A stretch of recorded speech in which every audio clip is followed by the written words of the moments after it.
Good morning, boys and girls, and welcome back. Today is Thursday, April 16th, 2020. And I want to start off with something that I omitted yesterday. I told you I was going to share something with you when we were finished, and I totally forgot. And Mr. Burton says, "Did you share this with the boys and girls?" And I said, "No, I forgot. I even had it beside me." As you know, we have 6 grandchildren. We are very blessed with healthy grandchildren. Unfortunately, we do not get to see them in person, and it's been just tearing my husband and I up. Well, our youngest daughter and her husband decided to send us 2 pictures of the grandsons, and one of them is right here. This is Roman, baby Roman. He was born this past year when you guys were in class, right before Johnny Appleseed Day. Both Roman and I'll show Leo some other time arrived at our house 2 days ago, like this. And Mr. Burton and I have been enjoying it. We laugh and laugh and laugh. And when we talk to them on the show, we always look at them with their faces in front of us.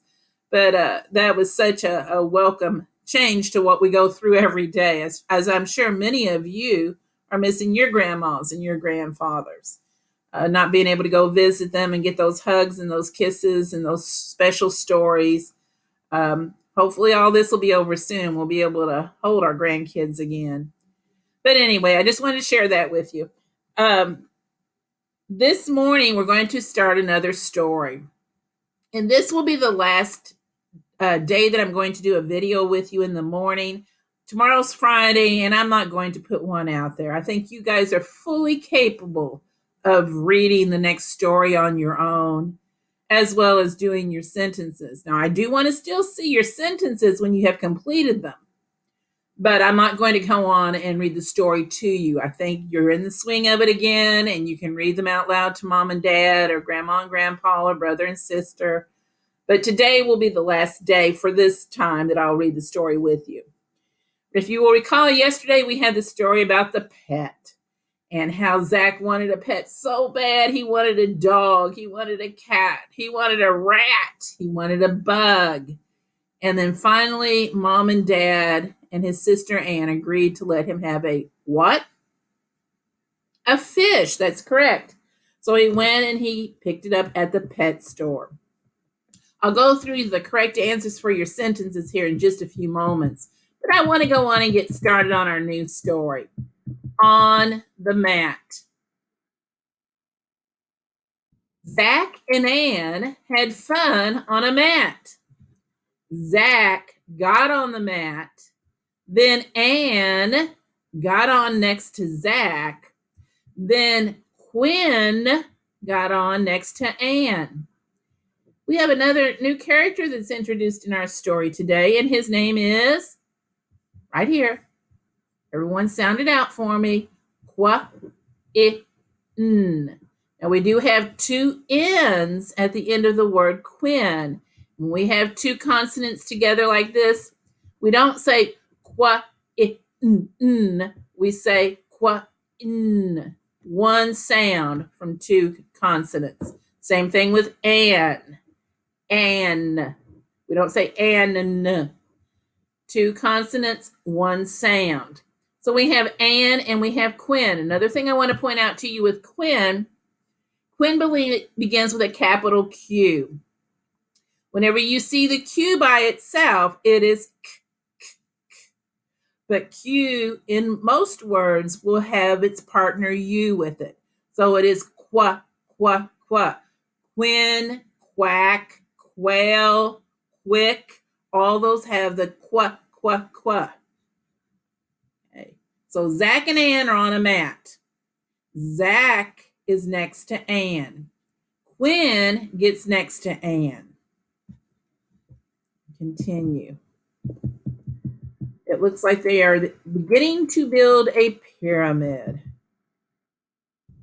Nell, another double letter, 1 sound, got up on top of Zach and Ann.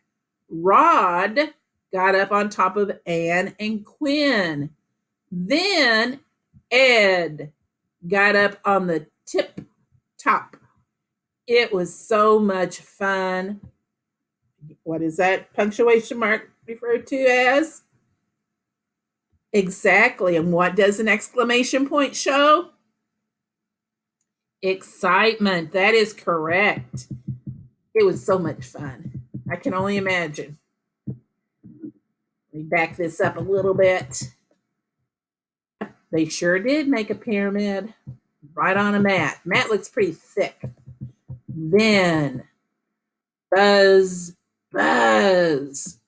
Uh-oh, we have two more consonants. Z, and it is buzz, buzz. Let's try that one again. Then buzz, buzz. What was that? Punctuation mark is called, this one is called a question mark. Very good. It was a bug. The bug was on Zach's chin. Zach went to smack the bug. No. Oh no. It looks like it's on his chin. He's trying to wiggle it off and he can't get it off. So now he's going to have to smack, flop. Zach fell flat on the mat. Nail fell on top of Zach. Then all the rest of the kids fell. It was a big mess. Oh my goodness. He did not get the fly though. I'm glad no one got hurt. It looks maybe somebody may have had their head get bumped a little bit, but I think everybody else is doing okay. So that's our story that we have for today. And there will be sentences, questions for you to answer again, for you to turn in to me tomorrow. We'll have another story tomorrow. Fix that ship. Wonder what a ship is. We'll have to look ahead and find out. But I want to go over your sentences from yesterday. And right here, it said, why can't Zach get a bug? Most of you got this correct on your sentences when you were answering the question. The correct answer would be, he couldn't get a bug because a bug is not a pet. And then it asks, where does Zach get his fish? Zach gets his fish from the pet shop. And notice that I capitalized the word pet because it is a place. And we talked about this before. A noun is a person, place, or thing. And in this particular case, it needs to be capitalized. The name of a place needs to be capitalized. So that was whenever he got his fish was at the pet shop. Today, your sentences are, what did the kids get on? That should be easy. And the second one, which might take a little thought, you probably have to go back through it and read it again to figure it out. Look for some clues. Where was Ed? Okay, I'm looking for best handwriting, spacing of your words, capitalization, and the correct punctuation. I know you all are doing wonderful with it. I still appreciate very much moms or dads who are helping you with your handwriting, who have you go back over your mistakes and erase them and correct them. Maybe mom and dad may not be real happy with the way you're writing it the first time, and they have you do it over again to do it neater. And I really like that. I like that they're making you do that because that's how you're learning and that's how you're growing. Totally different. This has to do with Moby Max. We are now in foundational reading, pretty high up for most of you.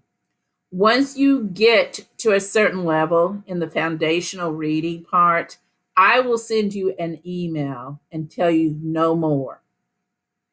Because I'm expecting you to get 80, 90, 100% on every time you take the assessment. If you start slacking off or you start getting lower, 70, 60, 50, 40, 30, I will either have you stop and do an assignment again if I feel like it's something that we've had in class, Or if it's something that we have not had, but yet you are still grasping onto the concept, you're grasping onto the lesson, I'll have you go on and move on up a little bit until you hit your plateau, till you hit your peak. And then I will just say no more. Whenever we have e-learning again in a couple of weeks, I'll put another different type of online work for you to do. I don't want to overload you by any means. I want this to be a relaxing time, but yet I want you to still continue to be learning. Whenever you quit learning, you get bored. So as long as you have something out there that's challenging you, I'm going to keep putting it out there. Another thing, those of you that are not passing certain areas on the MobyMax on the foundational reading, I have been putting out assignments that are due by specific dates.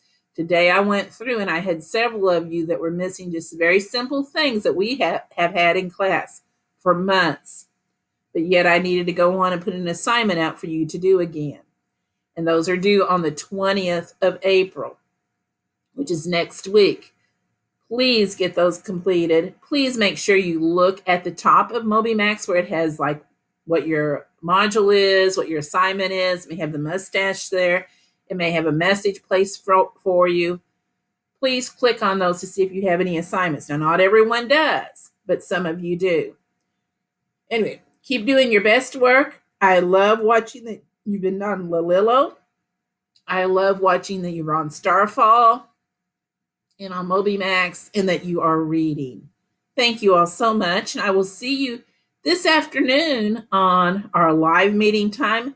Make sure you have your blank sheet of paper and a pencil or a marker because we're going to be doing a short quiz. And go on and have either your flag or your log house that you've constructed, or if you have the money that George Washington is located on, go on and have that available, and we'll go on and share that also during our meeting time. Till then, I'll see you later. Have a great day. Bye.